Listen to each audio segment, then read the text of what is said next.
রাতের অন্ধকারে কালি লাগিয়ে দেওয়ার অভিযোগ সৃজন চক্রবর্তীর দেওয়াল লিখনে, কোথাও আবার দেওয়াল মুছে দলীয় প্রার্থীর হয়ে দেওয়াল লিখনের অভিযোগ শাসক দলের বিরুদ্ধে।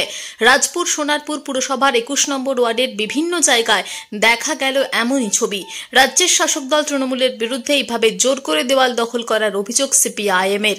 অভিযোগ অস্বীকার তৃণমূলের। রাজপুর সোনারপুর পুরসভার ২১ নম্বর ওয়ার্ডের পৌরপিতা মিলন সরকার এই অভিযোগ অস্বীকার করেন। তার বক্তব্য, এই ওয়ার্ডে সিপিএম এর দেওয়াল লিখনের মতো কর্মীই নেই। তৃণমূলের বিরুদ্ধে মিথ্যে অভিযোগ আনা হচ্ছে বলে জানান তিনি। অন্যদিকে সিপিএম এর বক্তব্য, তারা দীর্ঘদিন ধরে এই দেওয়ালগুলিতে দলীয় বিভিন্ন কর্মসূচি প্রচার করে থাকেন। এলাকার বাম কর্মী কৃষাণু বিশ্বাস জানান, কাউন্সিলরের মধ্যে সব ঘটনা ঘটেছে। যাদবপুর লোকসভা কেন্দ্রের বাম প্রার্থী সৃজন ভট্টাচার্য বলেন, লাল ঝান্ডাটাকে ভয় পাচ্ছে তৃণমূল, জিততে পারবে না বুঝতে পেরেই এসব করছে তৃণমূল। আমাদের অভিযোগ হচ্ছে যে আমাদের দেওয়ালগুলো, আমাদের এলাকায় যত ফ্রন্টের দেওয়াল আছে আমরা দীর্ঘদিন ধরে লিখে আসি, সেই দেওয়ালগুলো তৃণমূল একের পর এক প্রথমেই জোর করে ওরা আমাদের দেওয়াল করা, আমাদের মার্ক করা সেই দেওয়ালগুলোকে ওরা মুছে সাদা রং করে ওরা টিএমসি লিখে দেয়। তারপরেও আমাদের সঙ্গে বচসা হয়, দু একবার মানে বিভিন্ন কারণ নিয়ে তর্কাতর্কি হয়। তারপরে আমরা দেখা যাচ্ছে যে আমাদের লেখা দেওয়াল, সেই লেখা দেওয়ালগুলোকে ওরা রাতের অন্ধকারে চুন করে দিচ্ছে, কালি ছিড়িয়ে দিচ্ছে, এই যে দেখতে পাচ্ছেন এইভাবে করছে। আমরা ওদের সঙ্গে বারবার করে ওদের ব্যক্তিত্বের সাথেও আমরা কথা বলেছি। ওরা বলছে যে তোমরা করনি কেন, কে করছে না করছে হ্যান ত্যান। কিন্তু ওদের সঙ্গেই আমরা যখন আমাদের দেওয়াল আমরা পুনরুদ্ধার করতে যাই তখন ওরা এসে বাধার সৃষ্টি করে, হুমকি দেয়। কিন্তু এইগুলো কি দিনের পর দিন চলতে পারে বলুন তো একটা ব্যাপার। আমরা দীর্ঘদিন ধরে আমরা এখানে দেওয়ালগুলো লিখে আসছি। এখন যারা যারা আসছে সব নতুন নতুন ছেলেদেরকে পাঠাচ্ছে, তারা মস্তানি করছে, গুন্ডামি করছে, বাজে ব্যবহার করছে, বলছে যে আমরা করব, তোমরা যখন ক্ষমতা আসবে তখন করবে, এরকম ধরনের কথাবার্তা বলছে। দেখুন, আপনাকে একটা দেওয়াল দেখালাম যে রেলগেটের কাছে, যেখানে লেখা আছে ওই চায়ের দোকানের উল্টো দিকে যেটা, ওই দেওয়ালটা আমরা দীর্ঘদিন ধরে লিখি, তার প্রমাণ আছে আমাদের কাছে, আমরা দেখাবো।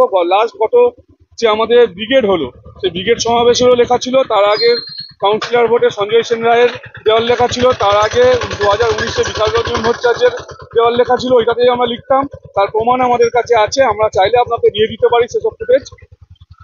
আমরা দেখেছি যে ওই দেওয়ালটা কাউন্সিলর নিজে দাঁড়িয়ে থেকে মুছিয়ে ওই দেওয়ালটা লিখিয়েছে।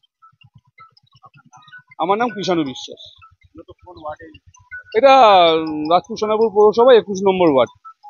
অভিযোগ, এখানে আপনাকে মনে রাখতে হবে যে মানুষ এখানে পরিষেবা যেভাবে পায় তৃণমূল কংগ্রেসের থেকে, সেইটাকে মানুষ তাকে প্রাধান্য দেয়। এবার তাদের দেয়াল তারা যদি না লিখতে দেয় তাতে আমি এখানে হস্তক্ষেপ করতে পারি না, কারণ এটা নির্বাচন কমিশনের একটা অর্ডার আছে যে যদি কারো দেয়াল লিখতে হয় তার কাছ থেকে মতামত নিয়েই দেয়াল লিখতে হবে।